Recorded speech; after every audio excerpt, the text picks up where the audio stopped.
Peter Calloway sat in his small apartment looking at his bills. The rent was due in 3 days and he didn't have enough money. Again, being a graphic designer in Portland wasn't working out as he had hoped. Jobs were hard to get, and they didn't pay well. At 32 years old, he thought he would be doing better by now. His phone rang. It was a number he didn't know. "Hello?" Peter said, expecting it to be another bill collector. "Mr. Calloway, this is Linda Brooks from Pearson & Associates law firm. I'm calling about your uncle Harold Calloway." Peter hadn't seen his uncle, Harold, in years. He was a strange man who worked for the government doing something secret. The family didn't talk about him much. "What about him?" Peter asked. "I regret to inform you that your uncle has passed away," Linda said. "But there's something else. He has left his entire estate to you." Peter almost dropped the phone. "What? Why me?" "That information wasn't provided in the will. But you are now the owner of his coastal property and all his assets. The total value is approximately $27 million. Peter couldn't speak. $27 million?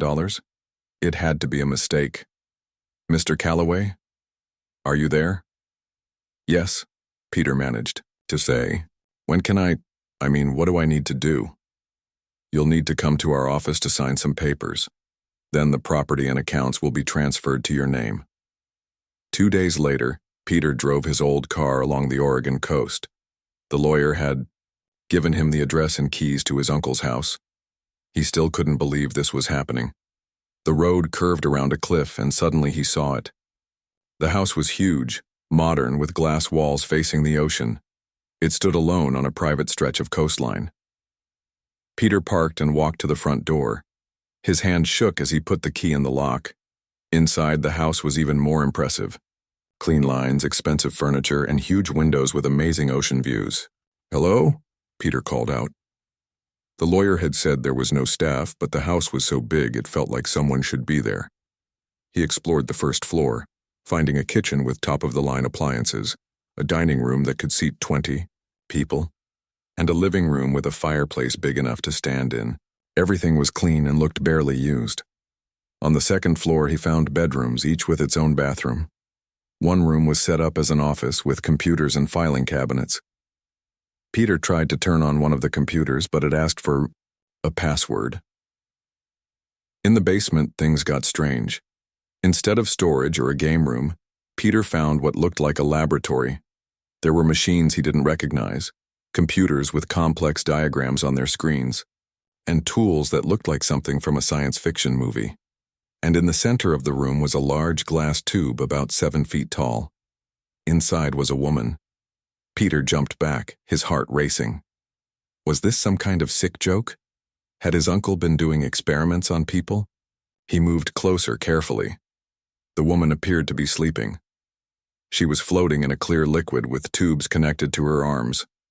But as he got closer, Peter realized she wasn't human. Her skin had a slight purple tone and seemed to shimmer in the light. Her ears came to delicate points. Her closed eyes were larger than human eyes, and her fingers were longer with an extra joint. "What the hell, Uncle Harold?" Peter whispered. He noticed a desk near the tube, covered with journals and papers. He picked up the top journal and opened it. "Day 782 with subject L," he read. "Lyra continues to heal well. The damage from the crash has mostly repaired itself, but she remains in stasis. The translation device is now functional, which should help when she wakes up. I've made progress on the transmitter design, but Earth materials are insufficient for the power requirements. Time is running out." Peter flipped through more pages trying to understand. His uncle had been hiding this woman, this alien, for over 2 years. He had been helping her, building something called a transmitter. A sudden hissing sound made Peter look up. The tube was changing. The liquid was draining away, and the glass was sliding open. Peter backed up against the wall, not sure if he should run or stay. The alien woman's eyes opened. They were deep violet with no whites, just solid color. She gasped, taking a breath of air, and the tubes detached from her arms. She stepped out of the tube shakily, looking around in confusion. When she saw Peter, she froze. She said something, but the sounds weren't like any language Peter had heard. It was musical, with tones that seemed to overlap. "I don't understand," Peter said, holding up his hands to show he wasn't a threat. The alien woman pointed to a device on the desk. It looked like a metal collar. Peter picked it up carefully and held it out to her. She took it and put it around her neck. After touching a small panel on the side, she spoke again. "Where is Harold?" This time her words came out in English, though the voice sounded slightly mechanical, coming from the device rather than her mouth. He died," Peter said. "I'm his nephew, Peter." The alien woman closed her eyes and a single tear ran down her cheek. It was silver like mercury. "I am Lyra, science officer of the Cygnus Defense Fleet," she said. "Harold was helping me. Without him, I am lost." "What happened to you? Why were you in that tube thing?" "My ship was damaged in battle. I barely escaped the Scourge forces. The emergency pod crashed on your planet. Harold found me and brought me here to heal." "The Scourge?" Peter asked, feeling overwhelmed. "They are coming," Lyra said, her violet eyes intense. "For me. For the data I carry. And now they will come for you too." "For me?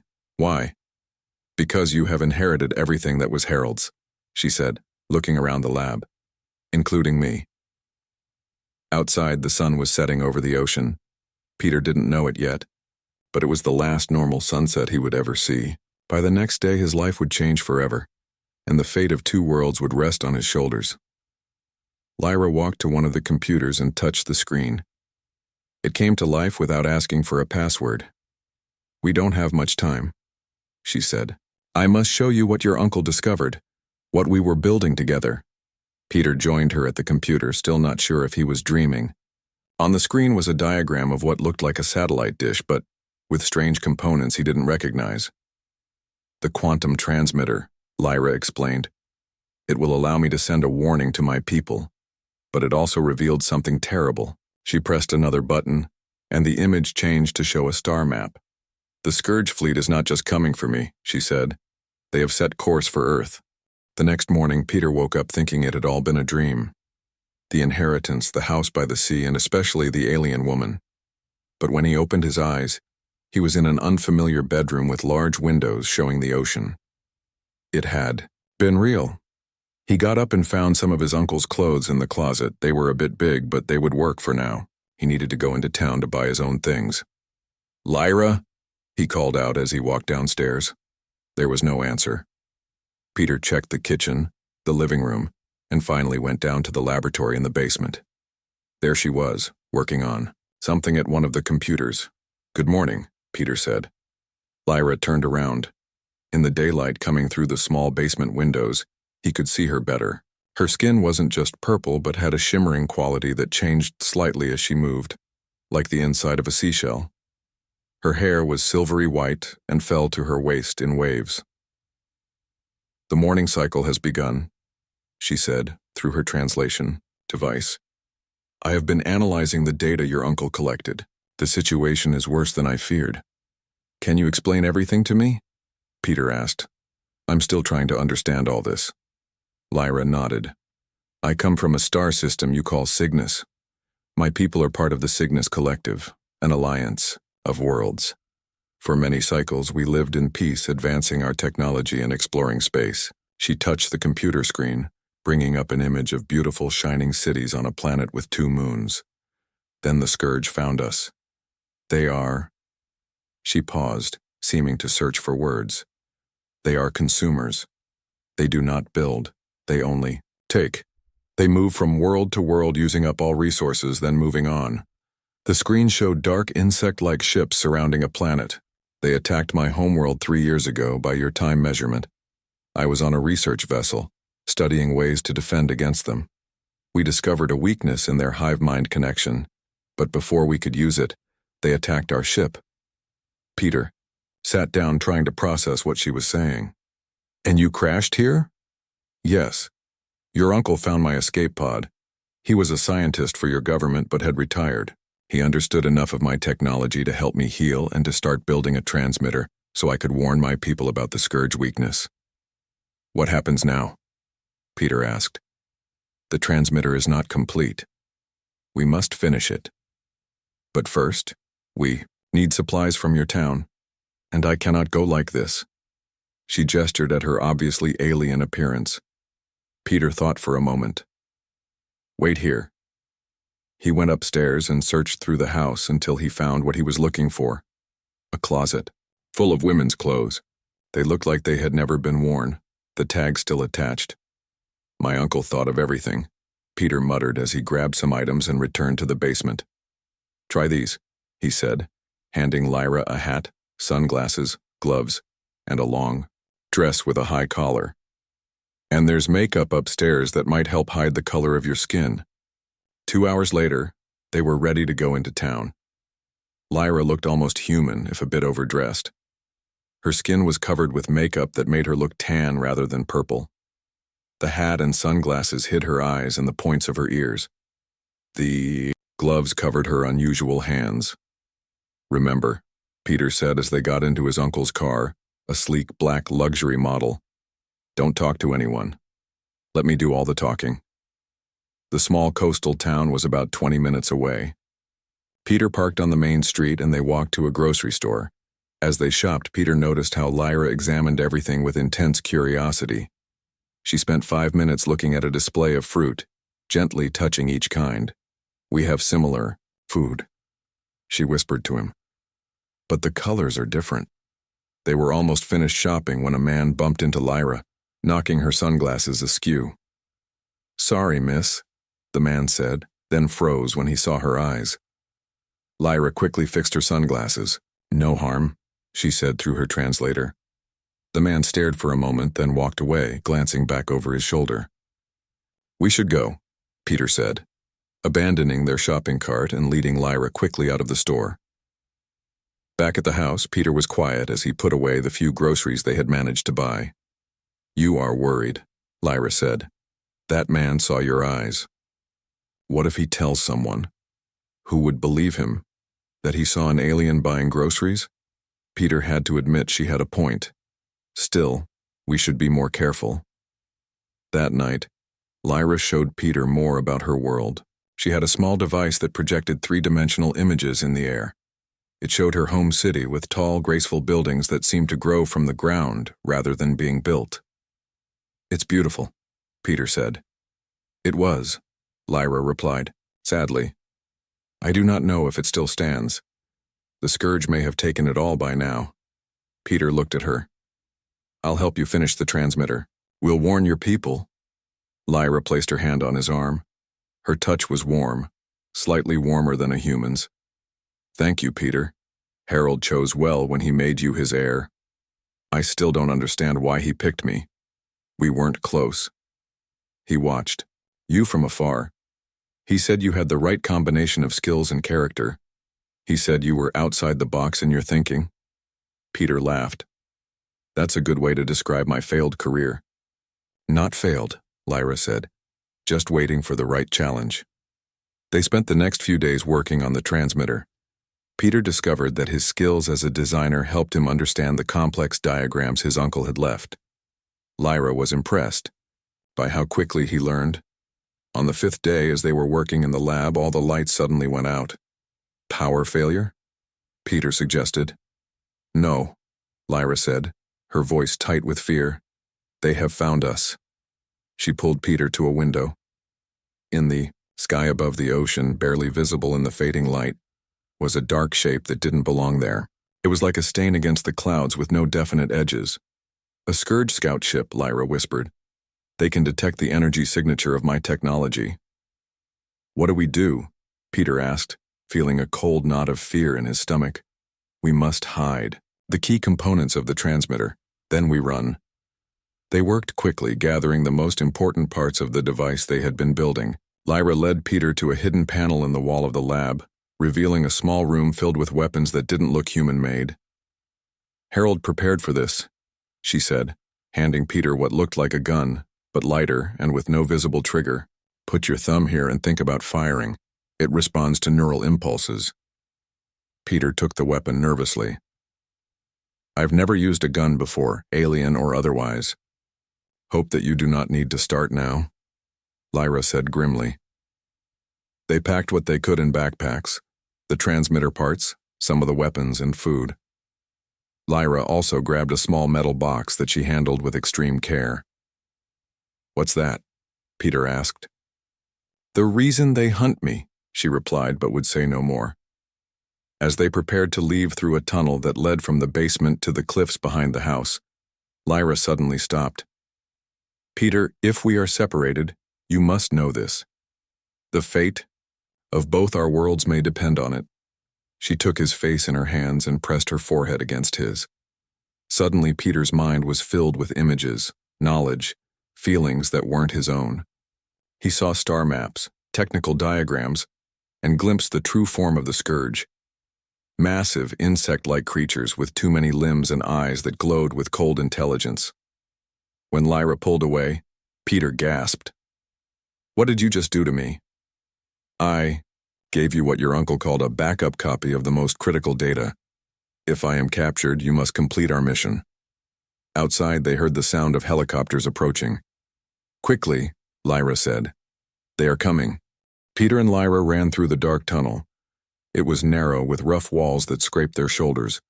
The only light came from a small device Lyra held. Your uncle built this tunnel after I arrived, she explained as they hurried forward. He said humans have a history of fearing what they do not understand. He wanted to make sure we had a way to escape if needed. The tunnel seemed endless.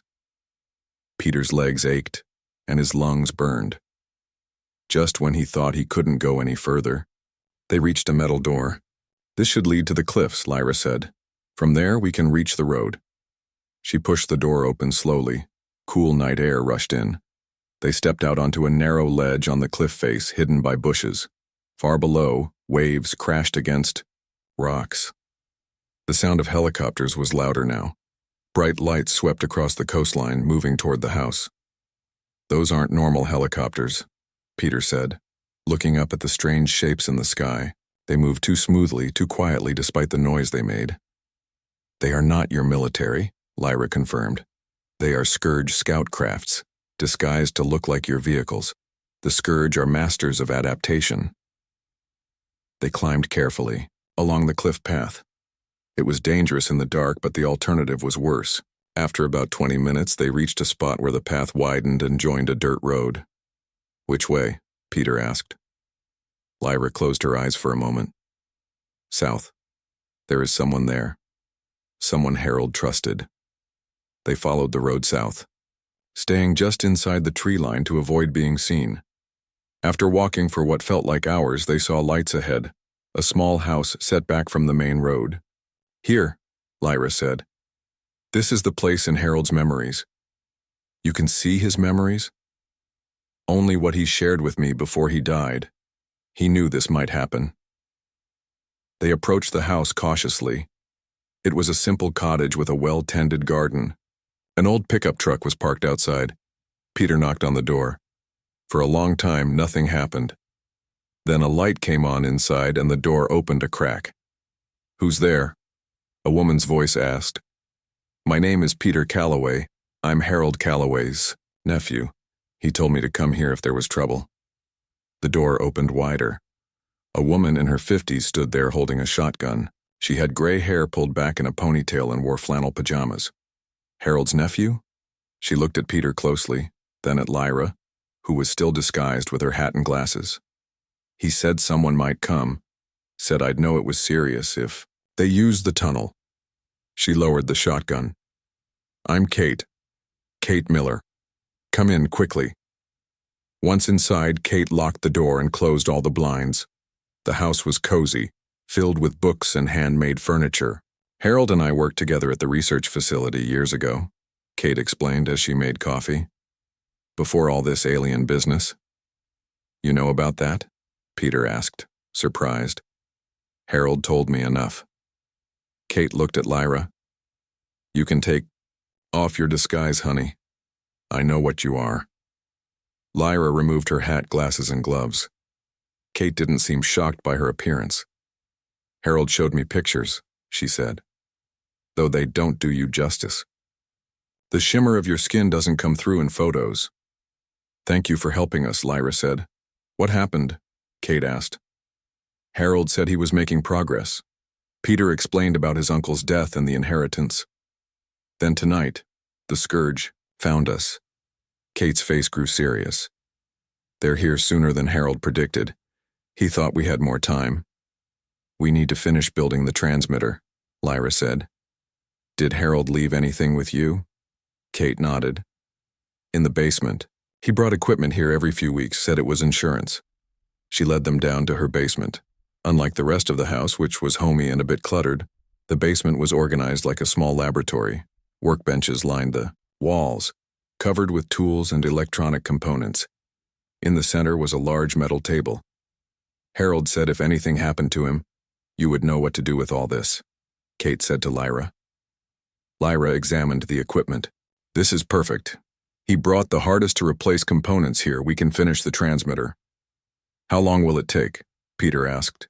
3 days, perhaps 4, Lyra said. "If we work without stopping." "I'll keep watch," Kate offered. "And make sure you both eat.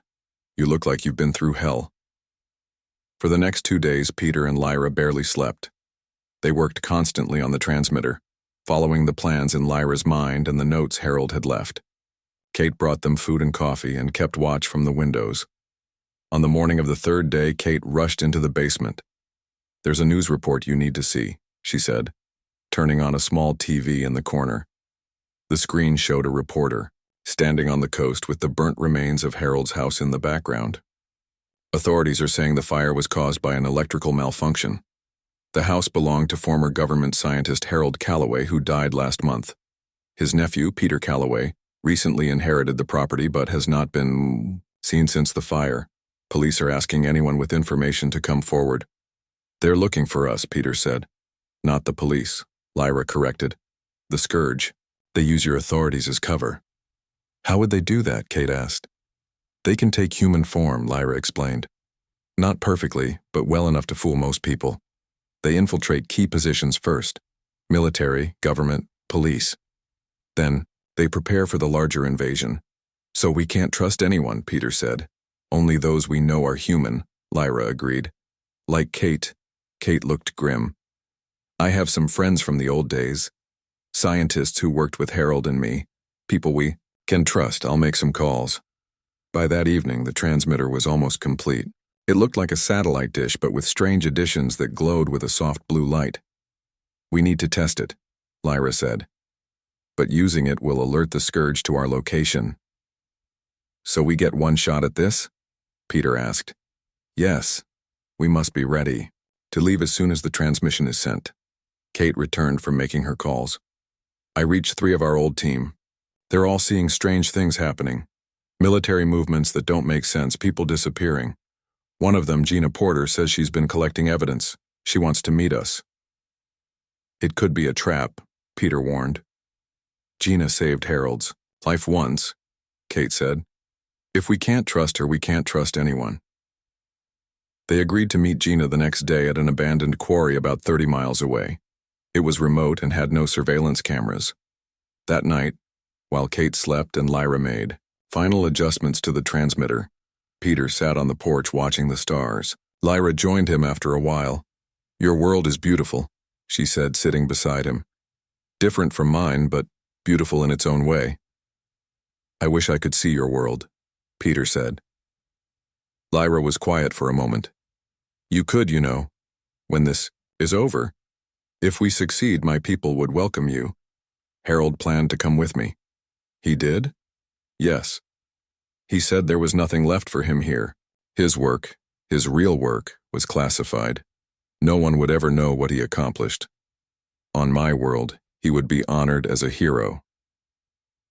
Peter thought about his life before all this: the struggling design career, the empty apartment, the bills he couldn't pay. What was there to keep him here? "I'd like that," he said finally. Lyra smiled, a genuine smile that didn't need translation. She took his hand. Her skin against his felt electric, like a mild current passing between them. "There is something else you should know," she said softly. "The bond we are forming, it is not just friendship. My people form deep connections with those we trust. It is partly telepathic, partly," she seemed to search for the right word, "emotional." "Like falling in love?" Peter asked. "Similar, but more profound. It cannot be forced. It simply happens, or it does not." Peter felt his heart beat faster. "And it's happening with us?" "Yes. I feel it. Do you?" Before he could answer, there was a loud crash from inside the house. Kate screamed. Peter and Lyra ran inside to find the front door broken open. 3 men in black uniforms stood in the living room. They looked human, but moved strangely too, fluid and precise. "Scourge!" Lyra shouted. The men's faces seemed to ripple, showing glimpses of something insect-like underneath. One of them grabbed Kate, who was trying to reach her shotgun. Peter thought about firing the alien weapon he carried, and it responded instantly. A beam of blue light shot out, hitting one of the intruders. The man's human disguise melted away, revealing a tall insect-like creature with too many limbs. It shrieked and fell. The other 2 turned toward Peter. Lyra pushed him aside and fired her own weapon. Another creature fell. The third released Kate and leaped toward Lyra with impossible speed. Kate grabbed her shotgun and fired. The blast caught the creature in midair, sending it crashing into the wall. "We need to go now," Kate shouted. "More will be coming."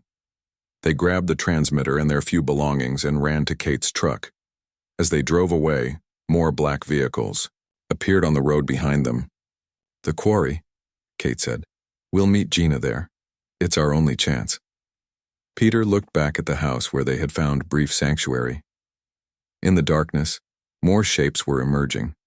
Not quite human, moving with that same strange fluidity. The Scourge were on Earth, and they were hunting. Kate drove fast along the dark country roads, taking turns without slowing down. The truck bounced and swayed, but she handled it with skill. "I used to race these things when I was younger," she explained, seeing Peter's surprise. "Before I became a scientist." In the back seat, Lyra held the transmitter carefully.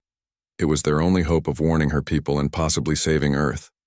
"They're still behind us," Peter said, looking out the rear window. The black vehicles were keeping pace, their headlights like predatory eyes in the night. "We're almost at the quarry," Kate said. "Gina should be waiting." The quarry appeared ahead, a vast pit carved into the earth. Kate drove through the open gate and followed a dirt road down into the pit. At the bottom, a single vehicle was parked, a large RV with its lights off. Kate stopped the truck. "That's Gina's RV. She lives in it now, always moving. Says it's safer that way." They got out.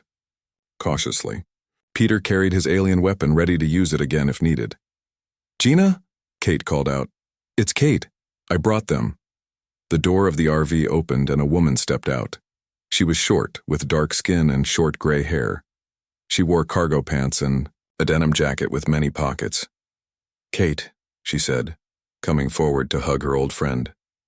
"It's been too long. This is Peter, Harold's nephew." Kate introduced them. "And this is Lyra." Gina looked at Lyra with interest but not surprise. "Harold told me about you. Said you were going to change everything." She motioned toward the RV. "Come inside quickly, they'll be here soon." The inside of the RV was not what Peter expected. Instead of living space, it was filled with computers, monitors, and communication equipment. Only a small area at the back had a bed and tiny kitchen. "My mobile command center," Gina explained. "Been tracking strange activities for months, military convoys moving at night, people in power being replaced by lookalikes, weather patterns that make no sense." "The Scourge preparation for invasion," Lyra said. Gina nodded. "That's what Harold believed. He sent me data from your ship's sensors. It matched what I was seeing." She pointed to a map on one of the screens, showing red dots all over the country. "These are what I think are Scourge infiltration points. They're establishing a network, preparing for something bigger." "The mothership," Lyra said grimly. It will arrive soon. We must send the warning now. Can your equipment power the transmitter?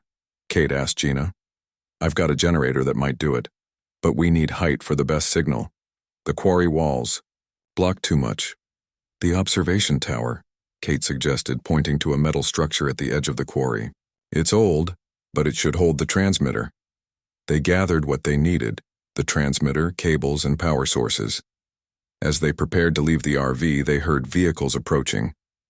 They found us, Peter said. Gina went to a cabinet and pulled out several guns. These won't kill them, but they'll slow them down.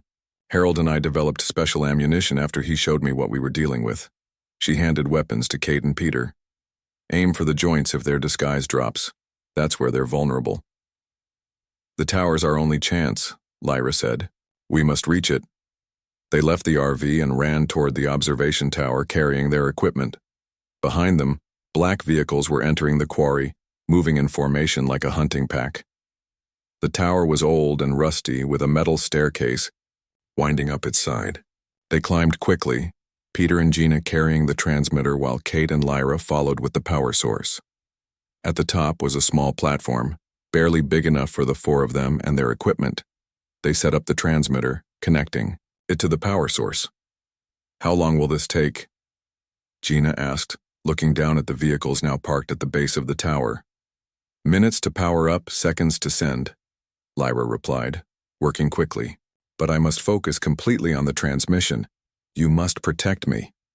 Figures were getting out of the vehicles below. In the moonlight, they looked human, but their movements were wrong.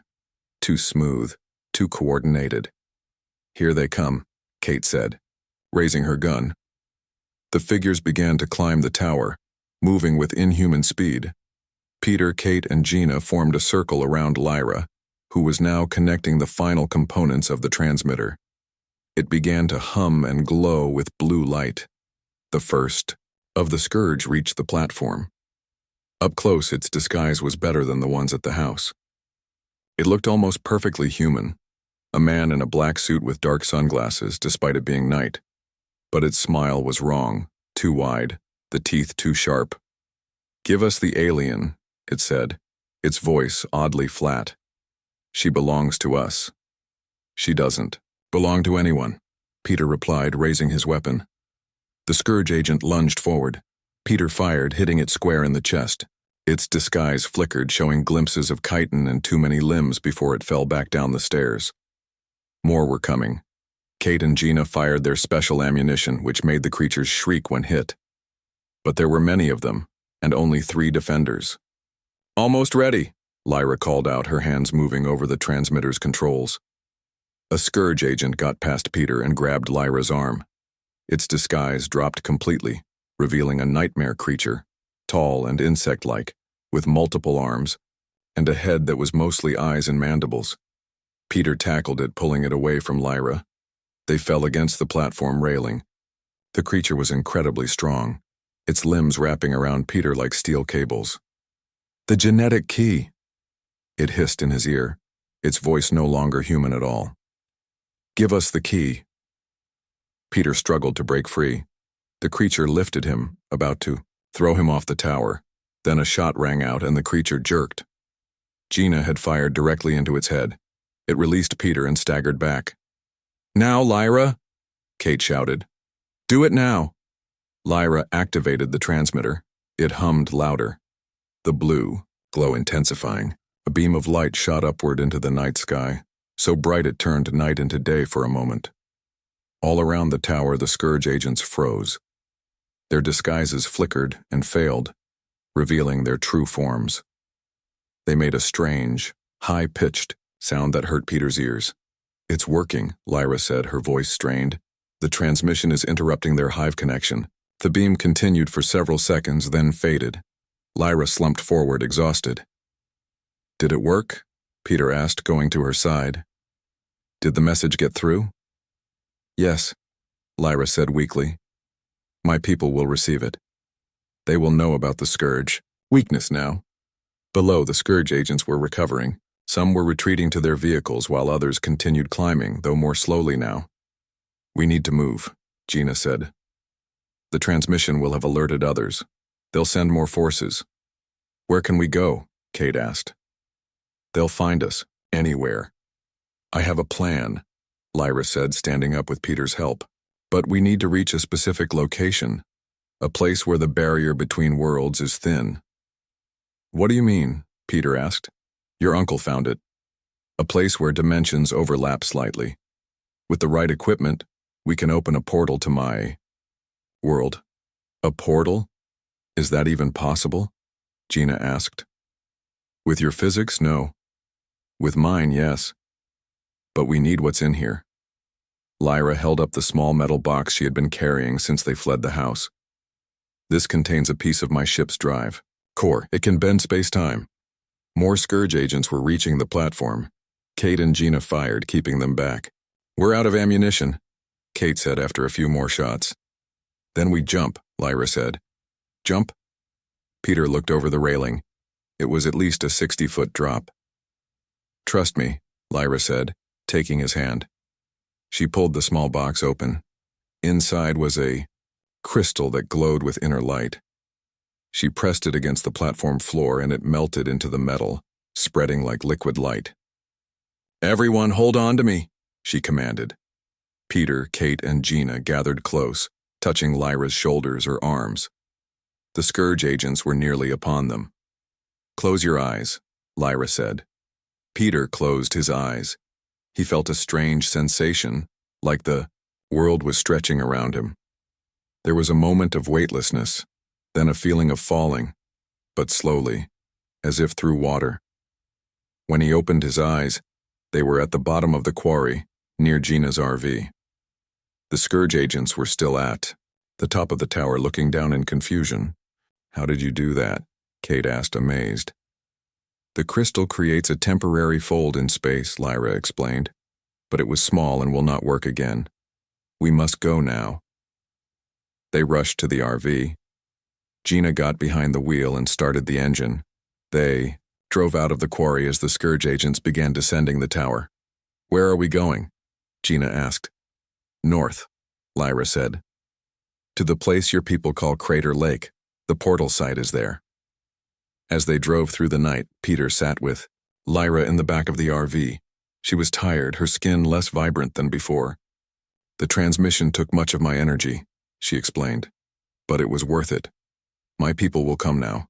They will help defend your world. How long will it take them to get here? Days, perhaps weeks. The Scourge main fleet will arrive before. Then, we must be ready. Peter took her hand. It felt cooler than before. Are you going to be okay? Lyra smiled faintly. Yes, I just need rest, and she hesitated. What? What do you need? The bond we spoke of earlier. It can help restore my energy. If you are willing. Peter remembered their conversation on Kate's porch before the attack. The deep connection Lyra had mentioned, beyond friendship, or even love. I'm willing, he said softly. Tell me what to do. Crater Lake appeared before them as dawn broke, its perfect blue surface reflecting the morning sky. Under normal circumstances, it would have been beautiful. But today, with strange lights moving in the heavens and the knowledge of what was coming, it felt like the calm before a storm. Gina parked the RV at an empty viewpoint. The tourist season was over and the area was deserted. No rangers around, Kate observed as they got out. That's not normal, even in the off-season. The Scourge have likely taken control of key facilities already, Lyra explained. They prepare carefully before the main invasion. The air was cool and crisp. Peter helped Lyra out of the RV. She was stronger after their bonding, her skin once again shimmering with changing colors. The rest had done her good. Where exactly is this portal site? Gina asked, looking around. Not here, Lyra said. We must go to the island in the center of the lake. Wizard Island? Kate asked. How do we get there? The tour boats aren't running. There. Peter pointed to a small dock where a maintenance boat was tied up. We can use that.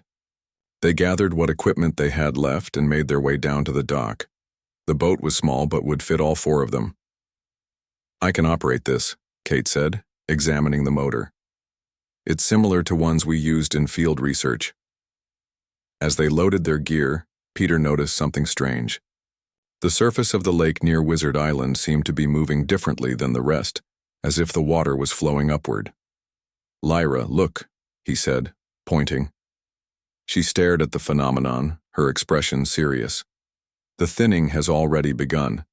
The Scourge presence is accelerating it. We must hurry." They boarded the boat and Kate started the engine.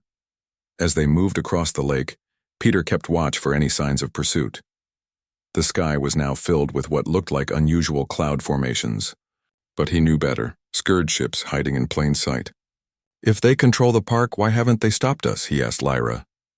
"They don't know exactly what we plan to do," she replied, "and they're still organizing their forces. The main attack hasn't begun yet." Wizard Island grew larger as they approached. It was a small volcanic cinder cone rising from the lake, with a few trees growing on its slopes. "I've always loved this place," Gina said quietly. "Came here as a kid with my parents. Never thought I'd be coming back to save the world." They reached the island and tied up the boat at a small landing. From there, a path led up to the top of the cone where there was a small crater. "We need to reach the highest point," Lyra said. They climbed in silence, each lost in their own thoughts. Peter stayed close to Lyra, their bond allowing him to feel her determination and fear. She was putting on a brave face, but inside she was terrified. Not for herself, but for both their worlds. At the top, they stood on the rim of the small crater. The view was spectacular. The blue lake spread out around them. The larger crater, walls beyond and above, the sky where hidden Scourge ships waited. "What now?" Kate asked. Lyra took out the metal box again. It still contained one small crystal, glowing with inner light. "This is the heart of my ship's drive," she explained. "It contains enormous energy, but using it here, in this way, will consume it completely." "And then what happens?" Peter asked. "If successful, it will open a portal to my world. We can send a physical warning, not just a transmission, and perhaps bring back help." "How long will the portal stay open?" Gina asked. "Minutes at most. The energy requirements are enormous." Lyra began setting up what remained of their equipment, connecting various components to the crystal container. As she worked, Peter noticed black vehicles appearing on the roads around the lake. "They found us," he said. Gina pulled out binoculars and looked. "Not just vehicles, aircraft too. They're setting up a perimeter." "We don't have much time," Kate said. Lyra finished her preparations. The crystal now sat in a nest of wires and small devices, some from her world, some from Earth. "Stand back," she warned. She touched the crystal and spoke words in her own language. The crystal's glow intensified, becoming almost too bright to look at directly. A beam of light shot upward from the crystal, similar to the transmitter beam but stronger. It reached into the sky, parting the clouds and the disguised ships, revealing the true nature of what lurked above. Dark, organic-looking vessels, like giant insects hovering in the sky. The beam widened, forming a column of light about 10 feet in diameter. Inside the column, the air seemed to ripple and distort. "It's working," Lyra said, her voice strained with effort. "The portal is forming." The rippling intensified. Suddenly there was a flash, and the air within the column seemed to tear open. Through the tear, Peter could see another place. A room with curved walls and strange technology. Figures moved on the other side, humanoid but with the same iridescent skin as Lyra. "My people," she whispered. One of the figures noticed the opening and moved closer. It was a man older than Lyra wearing what looked like a uniform. "Commander Terran," Lyra called out. "Emergency contact from Earth." The man, Commander Terran, looked shocked. "Science Officer Lyra, you survived?" "Yes, but there's no time. The Scourge are here. They've begun their invasion." Terran's expression grew serious. "Our fleet is still gathering. We're not ready for a full engagement." "Send what you can," Lyra pleaded. "Earth has no defenses against them." While they talked, Peter noticed movement at the base of the island. Black-clad figures were coming ashore, dozens of them. "Lyra, they're here," he warned. She glanced down, then turned back to the portal. "Commander, I'm sending you the complete data on the Scourge weakness. A human scientist helped me discover it. Their hive mind can be disrupted at this specific frequency.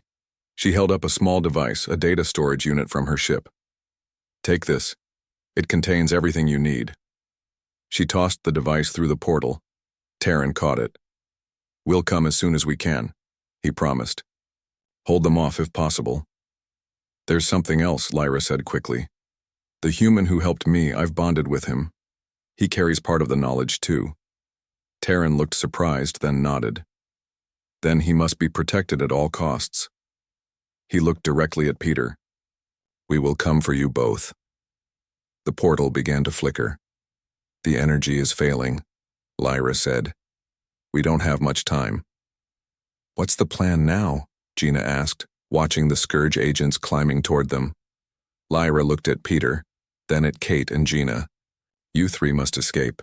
I will hold the portal open as long as possible, to make them think we're still trying to bring forces through.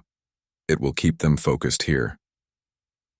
I'm not leaving you, Peter said firmly. You must, Lyra insisted. The bond we share means you carry critical information.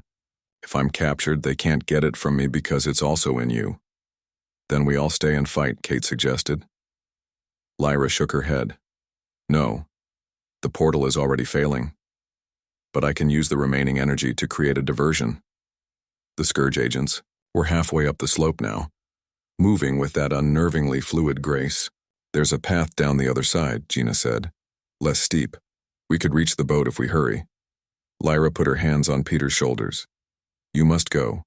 Find a safe place. When my people come, they will locate you through our bond. How long? Peter asked, his voice breaking. Days, perhaps a week. You must survive until then. The portal flickered more violently. Through it, Commander Terran could be seen issuing orders, people moving quickly. My people are mobilizing, Lyra said. Now go. Kate and Gina started down the path on the far side of the crater. Peter remained, his hands holding Lyra's. I just found you, he said. I can't lose you now. You won't, she promised. No matter what happens to my physical form, part of me lives in you now, and I will find my way back.